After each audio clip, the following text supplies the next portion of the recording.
ભાવનગર મહાનગરપાલિકાના દબાણ દ્વારા શહેરના મોખડાજી સર્કલથી લીંબડીઓમાં પણ દબાણ હટાવ કામગીરી હાથ ધરવામાં આવી હતી. આ વિસ્તારમાં પણ ધાર્મિક સ્થાનોને દબાણમાં આવતા હોવાને પગલે હટાવવામાં આવ્યા હતા.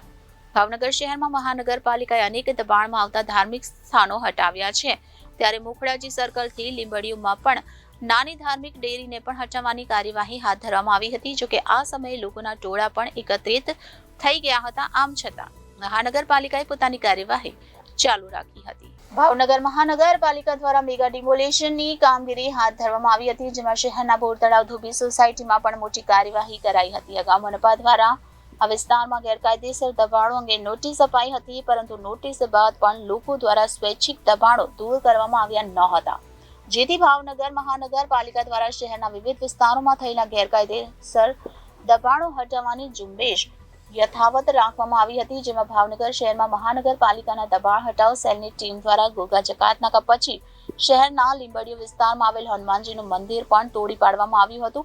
સાથે ભાવનગર શહેરમાં મહાનગરપાલિકાની દબાણ હટાવ ટીમ દ્વારા શિવાજી સર્કલમાં પણ થયેલા ધાર્મિક દબાણને પગલે કાર્યવાહી હાથ ધરવામાં આવી હતી અને શિવાજી સર્કલમાં આવેલા મંદિરને હટાવવાનું કામ દબાણ હટાવ ટીમ દ્વારા કરવામાં આવ્યું હતું, જેથી લોકોનો ભારે રોષ પણ જોવા મળ્યો હતો. પરંતુ ધાર્મિક દબાણ હોવાને પગલે ફાયર વિભાગ અને પોલીસ કાફલાને સાથે રાખીને કામગીરી કરવામાં આવી હતી. તો બીજી તરફ ભાવનગર મહાનગરપાલિકાના દબાણ દ્વારા શહેરના મોખડાજી સર્કલથી લીંબડીઓમાં પણ દબાણ હટાવ કામગીરી હાથ ધરવામાં આવી હતી અને આ વિસ્તારમાં પણ ધાર્મિક સ્થાનોને દબાણમાં આવતા હોવાને પગલે હટાવવામાં આવ્યા હતા.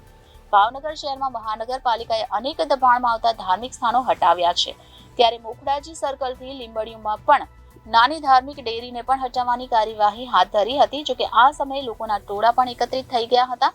આમ છતાં મહાનગરપાલિકાએ પોતાની કાર્યવાહી ચાલુ રાખી હતી અને ડેરીને તોડી પાડી હતી. Reporter Firoz Malek, Janadesh news, Bhavnagar.